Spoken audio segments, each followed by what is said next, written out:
Hi, how is everybody? I'm so happy to be here. We're doing A Course in Miracles lessons with everyone for 2023.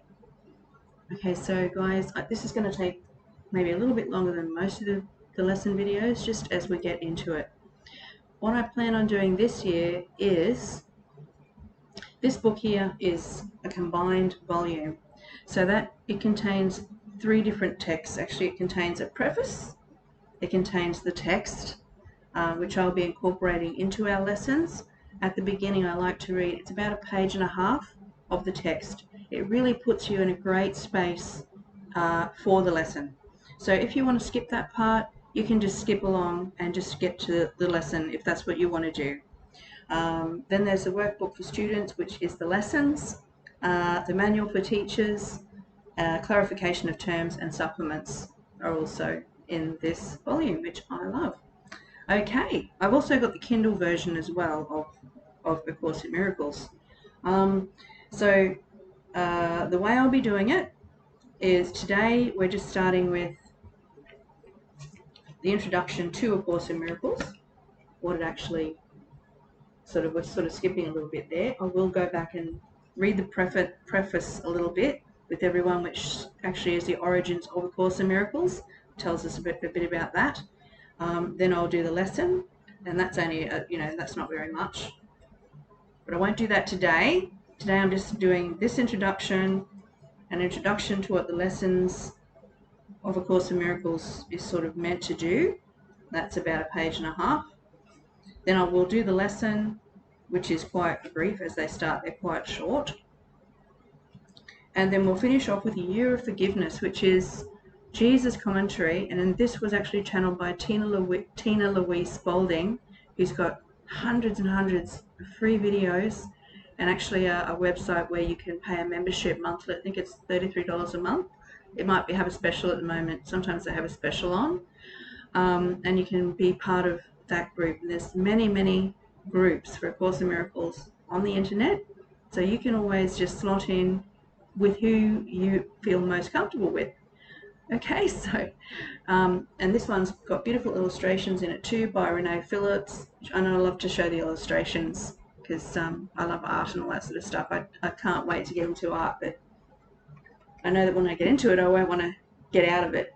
So this gives us an up-to-date perspective on what the lessons mean for us day to day, and how we can more easily incorporate them, integrate them into our daily living, because that's their purpose. Alright guys, let's get into it. Alright, I'm excited. So, introduction. This is A Course in Miracles. It is a required course. Only the time you take it is voluntary. Free will does not mean that you can establish the curriculum. It means only that you can elect what you want to take at any given time. The course does not aim at teaching the meaning of love, for that is beyond what can be taught. It does aim, however, at removing the blocks to the awareness of love's presence, which is your natural inheritance. The opposite of love is fear, but what is all-encompassing can have no opposite. This course can therefore be summed up very simply in this way. Nothing real can be threatened. Nothing unreal exists. Herein lies the peace of God. Okay, the introduction to the lessons we will read now.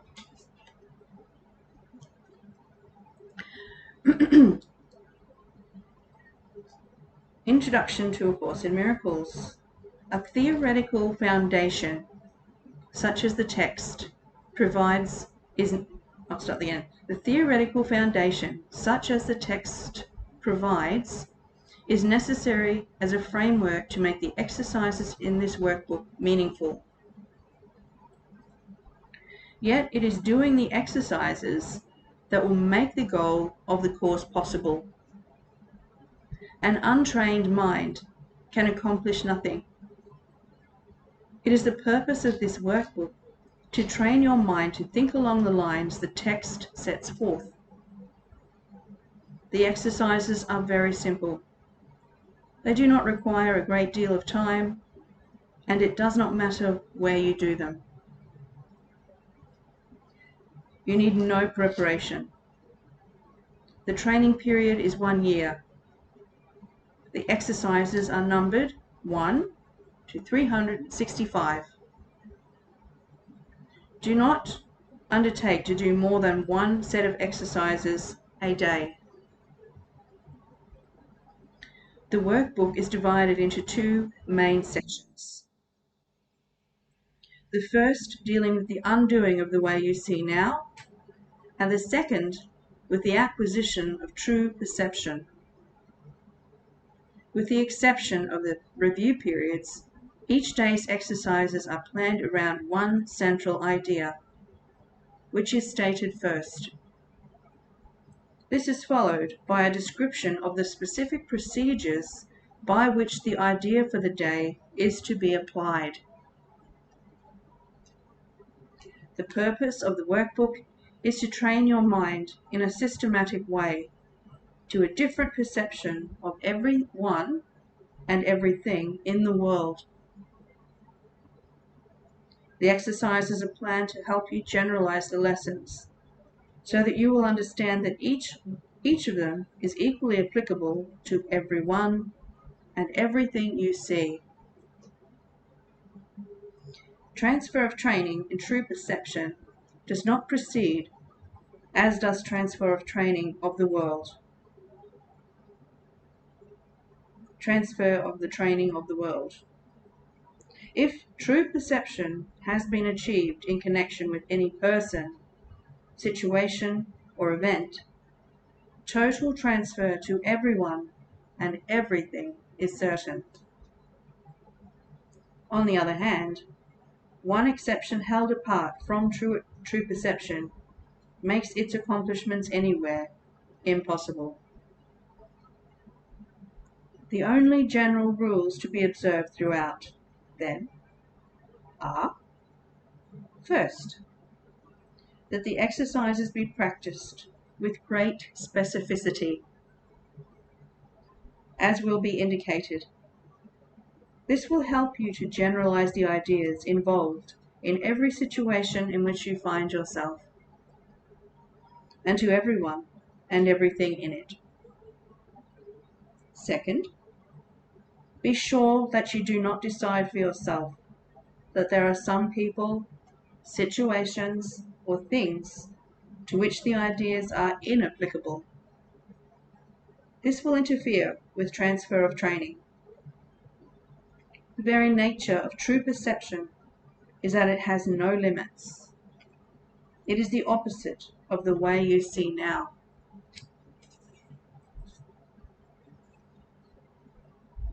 The overall aim of the exercises is to increase your ability to extend the ideas you will be practicing to include everything. This will require no effort on your part. The exercises themselves meet the conditions necessary for this kind of transfer. Some of the ideas the workbook presents you will find hard to believe, and others may seem quite startling. This does not matter. You are merely asked to apply the ideas as you are directed to do. You are not asked to judge them at all. You are only asked to use them. It is their use that will give them meaning to you and show you that they are true. Remember only this: you need not believe the ideas. You need not accept them. You need not even welcome them. Some of them you may actively resist. None of this will matter or decrease their efficacy. But do not allow yourself to make exceptions in applying the ideas the workbook contains. And whatever your reactions to the ideas may be, use them. Nothing more than this is required. Okay, that was our introduction to the lessons. We'll start part 1 with lesson 1 of the workbook.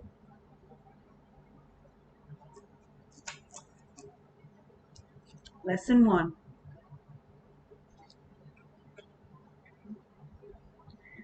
Nothing I see in this room, on this street, from this window, in this place, means anything. Now, look slowly around you and practice applying this idea very specifically to whatever you see.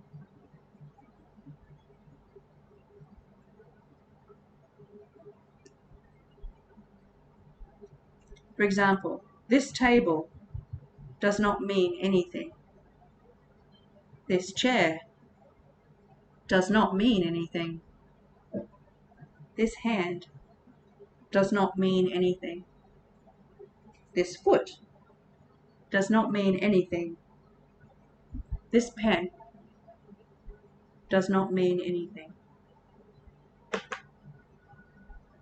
Then look farther away from your immediate area and apply the idea to a wider range. That window frame does not mean anything. That mirrored door does not mean anything. That light does not mean anything. That air conditioner does not mean anything. That switch does not mean anything. That cord does not mean anything. That lampshade does not mean anything. That freezer does not mean anything. That box does not mean anything. That door stopper does not mean anything.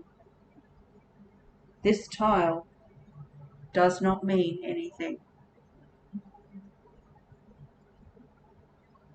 Notice that these statements are not arranged in any order and make no allowance for differences in the kinds of things to which they are applied. That is the purpose of the exercise. The statement should merely be applied to anything you see. As you practice the idea for the day, use it totally indiscriminately. Do not attempt to apply it to everything you see, but these exercises should not become ritualistic. Only be sure that nothing you see is specifically excluded. One thing is like another as far as the application of the idea is concerned. Each of the first 3 lessons should not be done more than twice a day each, preferably morning and evening. Nor should they be attempted for more than a minute or so, unless that entails a sense of hurry. A comfortable sense of leisure is essential. That's the lesson for today, and I pretty much did it there with you. So you can rewind this video and do the lesson again if you want, but simply a minute in the morning and a minute in the evening, doing just as I have done with lesson number 1 is all that's required so far. They do seem a bit strange at first, but do trust this process, guys. You seriously just go with it. It's like nothing you've ever done before. I'll guarantee you that. But it will be worth every effort on your part to keep going with it. Just keep going. Even if you feel it doesn't make sense, you don't know what the heck it's talking about, just trust and keep going. All right. Now, we're going to just read A Year of Forgiveness for Lesson 1. We are meant to do the lesson, so if you've just done the lesson with me, we can go straight into this. But if you haven't, it has been meant, this is meant to be done after you've done the lesson, so whatever. However you do it, just do your thing, please. Try not to get too stressed about anything. If you miss it or something, if you get to a point where you can't remember what the lesson says, just write it down on a post-it note if you want. And as you go further along, what I love to do is, sometimes you just forget what the lesson is completely. I do. Even now, and I've been doing them for years, I'll just ask Spirit, please remind me what the lesson for the day is. And really, it'll just pop into my head and I'll just say thank you. And I'll repeat my lesson, and usually I'll just remember it from there. But sometimes in the beginning, I would write them down and take these with me on little stick-it notes. And sometimes I just, when I was finished with the note, when I knew I'd remember it, I would just take the little sticky note off and I'd have to post it on the inside of the toilets at the shops or something like that if I was out shopping. And so someone else could see that, what is this? Oh, what's that? Sneaky, sneaky, sneaky. All right, so let's do this one. Okay. Lesson 1, A Year of Forgiveness, with Tina Louise Spalding, beautiful illustrations by Renee Phillips. The channeled messages are from Jesus. Oh my God, it's so exciting. So there you go.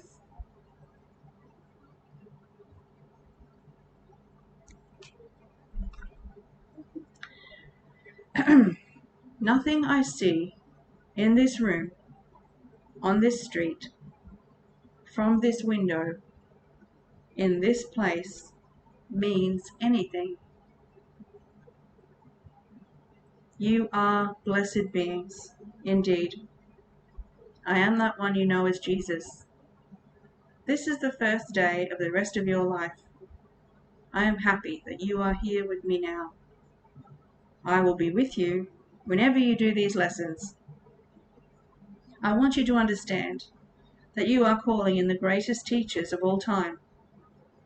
There is not just me, but also many ascended master teachers involved in the transformation of Earth's consciousness at this time. Exciting. By taking the first step in this long journey toward the rehabilitation of your mind, you call in great teachers and walk with beings far more powerful than you know. These lessons seem small. They seem insignificant. But process by process, thought by thought, and idea by idea, your mind will be healed. In these baby steps, you might notice at times even a physical difference in your consciousness. For example, you may experience feelings in your head or body, or you might hear slightly different sounds ringing in your ears. You might even feel pressure on certain parts of your body. With your training in the Judeo-Christian teachings of your time, it is very important that fear not be allowed to generate an anxious feeling. You are expanding your consciousness, and your body is a reflection of your consciousness. It is created by your consciousness, and you will have shifts in your bodily feelings as a consequence of the expansion of your mind. On this side of the veil, there is much less separation than on your side. And when I say we work as a collective, many ascended master teachers, but this particular project is mine. These teachings are about expansion. They are about freedom, true freedom. You cannot be free in your physical body when you are not free to think and choose with your mind. We are taking down the barbed wire around the concentration camp of your limited ego mind, and you will feel expansion in many different ways. Be brave and step into these new feelings with enthusiasm and curiosity rather than fear. When you experience fear arising in your mind, know that it is planted there by some less than loving teaching. Be brave. Indeed, stepping into this new work. It is with great pleasure that we hold you close to our hearts and encourage you to do these lessons and to join us tomorrow for lesson number 2. I am that one you know as Jesus, and we will speak to you again soon.